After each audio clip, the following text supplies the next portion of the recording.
I'm joined now from Vancouver, Canada by Nick Stember. He's a translator and historian of Chinese comics. So, Nick, are you surprised by the popularity of Peppa Pig in China? I know it's all the rage here in the United States with the younger set, but what makes it stand out from other Western cartoons? Oh, I think that's a hard question to answer. If I knew the answer to that question, I think I'd be able to consult with some animation companies and make a lot of money. Well, it is popular, but it was also seen in the 14th China International Cartoon and Animation Festival, which just wrapped up in Hangzhou with more than 1 million visitors. How have you seen cartoons and animation evolve in China? Well, I think Chinese animation it's like animation in many other countries. It's very international, and that's something that's been true throughout its history. Chinese animation actually has a much longer history, I think, than most people might realize. Some of the earliest films appeared in the 1920s, 1930s. There was a film called Princess Iron Fan that was produced by the Wan brothers.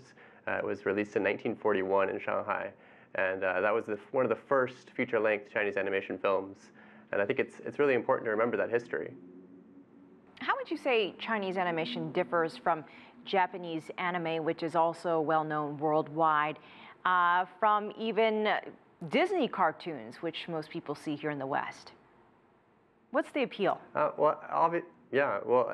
think it's a good question, Elaine. Obviously, Chinese animation draws a lot from Japanese animation, especially now with Japanese animation so popular in China.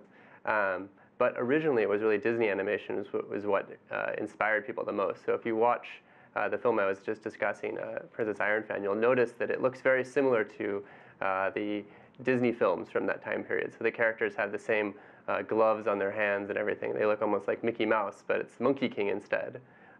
So there's obviously some inspiration that goes back and forth. And do the different themes translate across borders? I mean, I know you're talking style and what you actually see, but what about the substance and the subject matter? Well, I think that's the wonderful thing about animation, and what we were just hearing in that last segment was that, a good animated film, a good animated show speaks to children and to adults, and I think it speaks to people from countries all around the world. So if you look at, for example, the animation festival that's happening in China, the one that just wrapped up in Hangzhou, there were actually, visitors and organizations from over 80 countries at this festival, which really, it shows that people are interested in Chinese animation, I think, in all parts of the world. Is that why global cartoon and animation giants are hoping to tap into the Chinese market? Oh, yes. I mean, I think that, on the financial side of things, there's definitely an economic benefit to producing animation that appeals to different markets. From an IP property perspective, if you can develop an IP property like Peppa Pig that can reach out to other countries and other places, that's obviously advantageous. All right, Nick Stember in Vancouver, thank you for your insight. We appreciate it. Oh.